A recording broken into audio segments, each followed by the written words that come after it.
Omicron empieza a ocupar cada vez más en los diferentes países del mundo. Israel que ha sido tomado como ejemplo, podríamos decir en algún momento, en la campaña de vacunación.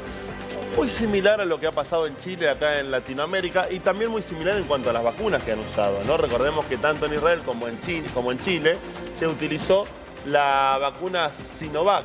Sí. Como primera, así que había mucha cantidad, que se vacunaba mucho, pero que tenía realmente la generación de anticuerpos en un porcentaje muy bajo. 3% se hablaba con la primera dosis, un 65% más o menos con las dos dosis. ¿Qué fue lo que hicieron en estos dos países? Empezar a sumar la vacuna Pfizer como refuerzo. Bueno, Israel, que ya tiene como circulación comunitaria la variante Omicron, casi la mitad de su población, de los 9.300.000 habitantes que tiene, 4.100.000 ya han recibido una tercera dosis gracias a la vacuna de Pfizer.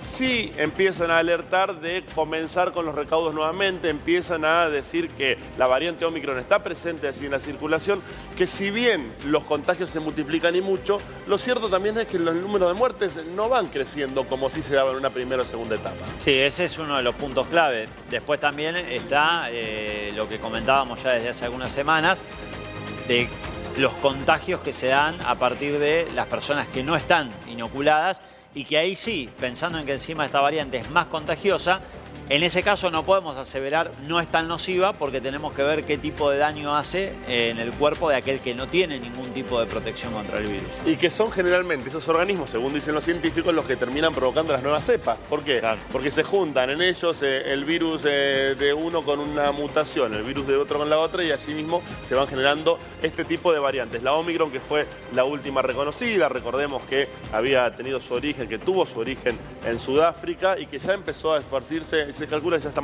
en más de 100 países de todo el mundo, llevando adelante una circulación que realmente es muy veloz en cuanto al contagio, pero que aparentemente no es tan letal. Ahora, esta no letalidad se debe a la gran campaña de vacunación que se lleva en gran parte del mundo, o se debe a que la variante en realidad es más liviana en cuanto a los efectos que produce, ¿no?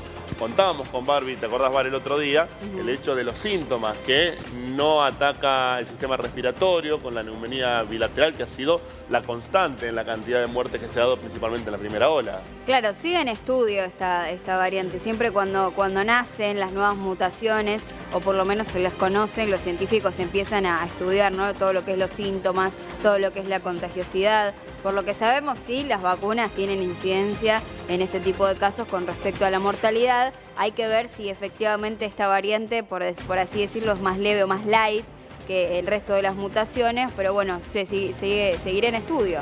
Y también la campaña de vacunación. Me llegó el turno para mañana, voy a darme la tercera dosis, ya, el refuerzo, para tener en cuenta cómo va avanzando nuestro país también la campaña de vacunación. Y esto que te contamos en Israel, que ya la mitad de la población tiene la tercera dosis, cuando ya se habla en Israel de una cuarta dosis, que para mí es preocupante hablar de una cuarta dosis en tan poco tiempo.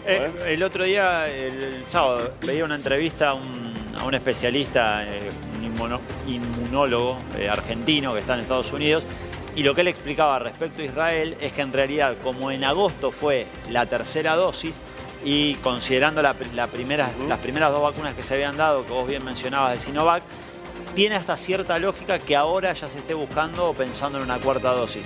Y marcaba también que hasta en tanto el mundo en general no esté vacunado, está ese riesgo de las nuevas cepas, y en ese mientras tanto se van a ir justamente calibrando cuándo van a ser necesarios los refuerzos, con lo que puede ser habitual durante cierto plazo de nuestras vidas, o por lo menos del próximo año o 2 años, que tengamos que ir teniendo dosis de refuerzos que se van a ir espaciando o acercando dependiendo de las nuevas variantes que aparezcan. Atención con Israel entonces, que era el ejemplo mundial prácticamente en cuanto a campaña de vacunación, que ya tiene la variante Omicron circulando de manera comunitaria y que ya piensa en una cuarta dosis de la vacuna, la que le toque, en este caso la de Pfizer.